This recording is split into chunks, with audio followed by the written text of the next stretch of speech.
चांदण्या रूपाचं हे फुलावानी लाजण, गालावर खळीत ह्या जीवाचं हे टांगण, आपसुक भटावर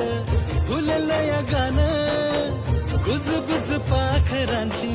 झिंगलं या रानं, केसर केसर झालं मन केसर, अत्तर अत्तर दरवळ अत्तर, केसर केसर झालं मन केसर.